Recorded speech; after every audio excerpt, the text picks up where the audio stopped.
সে বলছে টেলিফোন ঠিক আছে, সে বলছে টেলিফোন ঠিক আছে।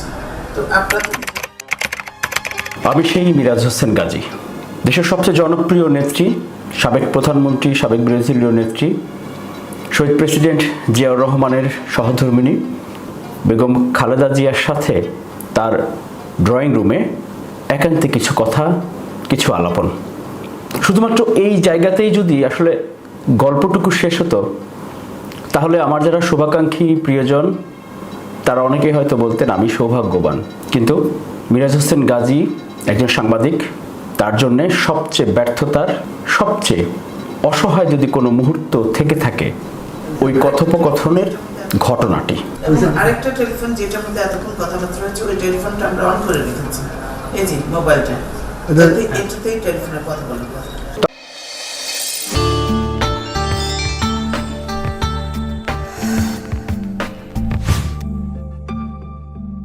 তখনকার প্রধানমন্ত্রী শেখ হাসিনা বেগম খালেদা জিয়াকে ফোন করছিলেন ওনার সেই রেড টেলিফোনে, লাল ফোন। এবং বিকেলের দিকে টেলিভিশনে ব্রেকিং নিউজ যাচ্ছিল যে শেখ হাসিনা বেগম খালেদা জিয়াকে ফোন করেছিলেন, তিনি ফোন রিসিভ করেননি। বিএনপির পক্ষ থেকে তখন মৌখিকভাবে বলা হচ্ছিল যে বেগম খালেদা জিয়ার লাল ফোনটি বা রেড ফোনটি নষ্ট। সেই সময় সরকারের ওই বক্তব্য আরও বেশি পাকাপোক্ত করার জন্য সরকারি টেলিফোন যেই সংস্থাটি আছে টিএনটি, তাদের পক্ষ থেকেও একটি বিজ্ঞপ্তি দেওয়া হয় এবং তখনকার কিছু গণমাধ্যম সেটিকে আরও ফলাও করে প্রচার করতে থাকে যে বেগম খালেদা জিয়ার ফোনের লাইনটি সচল আছে। তাহলে শেখ হাসিনা যে ফোন করেছিলেন, খালেদা জিয়া যে ধরেননি, সেই কথাটি আসলে জাতির সামনে তখন প্রচার করা হচ্ছিল। সেই বাস্তবতায় বেগম খালেদা জিয়া তখন সিদ্ধান্ত নিলেন যে গণমাধ্যম কর্মীকে ডেকে তিনি এই ঘটনাটি দেখাবেন এবং ওনার ফোনটি উনি পরীক্ষা করে দেখাবেন। হ্যালো, জি, হ্যাঁ শুনলাম, আমি ফোন দিচ্ছি। হ্যালো, এরপরে সন্ধ্যা 6:20 দিকে বেগম খালেদা জিয়া এবং শেখ হাসিনার মধ্যে বেশ খানিকটা সময় মোবাইল ফোনে তাদের কথোপকথন হয়, কিন্তু সেই কথোপকথনের শুরুতেই ছিল এই লাল টেলিফোন। হ্যালো, আপনি কেমন আছেন? আমি আছি, ভালো আছি। আমি ফোন করেছিলাম আপনাকে, দুঃখিত আমি পাইনি। আমি আপনাকে একটু দেখেন, এই কথাটা যে বলছেন এটা কিন্তু সম্পূর্ণ সঠিক নয়। কারণ যে না, আপনাকে ফার্স্ট আমার কথা শুনতে হবে যে আপনি যে বলছেন দুপুরে ফোন করেছেন, দুপুরে কোনো ফোন আসেনি, এই কথাটা সম্পূর্ণ সত্য নয়। দুপুরে কোনো ফোন আসেনি আমার এখানে। আমার টেলিফোন তো আমার দীর্ঘদিন ধরে, বছর ধরে ডেট পড়ে আছে। তাহলে কি আপনার গভর্নমেন্ট চালান কি খবর রাখেন? গভর্নমেন্ট চালাচ্ছেন এই খবরটুকু রাখেন না যে বিরোধী দলের নেতার ফোন ঠিক আছে কিনা, ইয়ে করবেন। আর আপনি যদি ফোন করবেনই তাহলে তো গতকালই আপনার লোক এসে চেক করে যাওয়া উচিত ছিল যে বিরোধী দলের নেতার টেলিফোন ঠিক আছে কিনা। রেড ফোন সবসময় ঠিক থাকে। আপনার লোক পাঠান, আপনি এখনো লোক পাঠান, আপনার লোক পাঠিয়ে দেখে যান। ঠিক আছে, যে কোনো কারণে আপনি ধরতে পারেন না। আমি ধরতে পারিনি না, আমি এখানে বসা, কেন ফোন বাজতে পারে না, বুঝছেন? আপনাদের কাছে গেছে, কিন্তু আপনারা তো ফোনের আমার সাথে কেউ কথা বলার লোক নেই, কাজে আমি কার সাথে কথা বলবো? কাজে এই ফোনটা সেদিন আমি আগামীকাল দেখবো যে কেন আপনার ফোন এরকম ডেট ছিল, কোথাতে বললো সেটা দেখবেন। ভালো কথা, যদি ভালো কথা। দেশের সবচেয়ে গুরুত্বপূর্ণ দুজনের ঝগড়া বা বিবাদ, সেই জায়গাতে হচ্ছে সালিশদার হচ্ছে আমি। অর্থাৎ রেড টেলিফোনটি কি সচল নাকি বিকল? শেখ হাসিনা ফোন করেছিলেন, ফোন কি বেজেছিল নাকি বাজেনি? এখন আমি আসলে গিয়ে কি দেখেছি? হ্যাঁ, বেগম খালেদা জিয়া যখন আমাকে ডেকেছিলেন সেই ফোনটি পর্যবেক্ষণ করার জন্য ওনার ড্রয়িং রুমে ঢোকার পরে বেগম খালেদা জিয়া নিজেই তখন বলছিলেন যে দেখেন, উনি আপনি করেই বলছিলেন যে দেখেন এই ফোনটি, দেখেন ফোনটি। দেখলাম, সে বলছে টেলিফোন ঠিক আছে। তো আপনারা তো নিজে ফোনটা দীর্ঘদিন ধরে ফোনটি তখন ডেড ফোন, অর্থাৎ ফোনে কোনো বিপ টোন বা কোনো অ্যাক্টিভ থাকলে যে শব্দগুলো হয় সেই শব্দ নেই এবং বোঝা যাচ্ছে ফোনটি যে বিকল রয়েছে অনেকদিন ধরে। আরেকটা টেলিফোন যেটার মধ্যে এতক্ষণ কথাবার্তা হয়েছে, ওই টেলিফোনটা আমরা অন করে রেখেছি, এই যে মোবাইলটা। এখন বাস্তবতা হচ্ছে তখন আমি নিজে একটু বিব্রতই ছিলাম প্রথম দিকে, কারণ আগে জানতাম না যে আমাকে কেন ভেতরে ডাকা হয়েছে আর আমি কেন, সেটিও আমি তখন বুঝতে পারছিলাম না। বেগম খালেদা জিয়া এবং শেখ হাসিনা পরবর্তীতে যেই ফোনে যে কথোপকথন হয় সেখানে দুটি অংশ। একটি হচ্ছে গণভবনে আমাদের টেলিভিশনের ক্যামেরা সেখানে অ্যালাউ করা হয়েছিল, কিন্তু বেগম খালেদা জিয়ার বাসভবনে কোনো ক্যামেরা অ্যালাউ করা ছিল না। ফোনে যখন কথা হয় দুজনের, শেখ হাসিনা যখন কথা বলছিলেন প্রথম দিকে, সেই কথাটি একটু আপনাদেরকে শোনাই। আমি আপনাকে নিজের হাতে, আমি রেড টেলিফোনে আপনাকে বারবার ফোন করেছি এবং ফোন বারবার রিং হয়েছে। এরপর যে কোনো কারণে আপনি ধরতে পারেন না, যাক আমি আপনাকে, ঠিক আছে, আমি আগামীকাল দেখবো যে কেন আপনার ফোন এরকম রেট ছিল। এই অংশ, লাস্টের অংশটুকু আরেকবার একটু আমরা শুনবো, একটু মনোযোগ দিয়ে শুনবেন। ঠিক আছে, আমি আগামীকাল দেখবো যে কেন আপনার ফোন এরকম রেট ছিল। এর প্রথমটুকু একটু আবার শোনাই। হ্যাঁ, আমি আপনাকে নিজের হাতে, আমি রেড টেলিফোনে আপনাকে বারবার ফোন করেছি এবং ফোন বারবার রিং হয়েছে। আমি রেড টেলিফোনে নিজের হাতে আপনাকে ফোন করেছি, ফোন বারবার রিং হয়েছে। এই অংশটুকু কিন্তু গুরুত্বপূর্ণ, প্রথমেরটুকু আর এইটুকু। ঠিক আছে, আমি আগামীকাল দেখবো যে কেন আপনার ফোন এরকম রেট ছিল।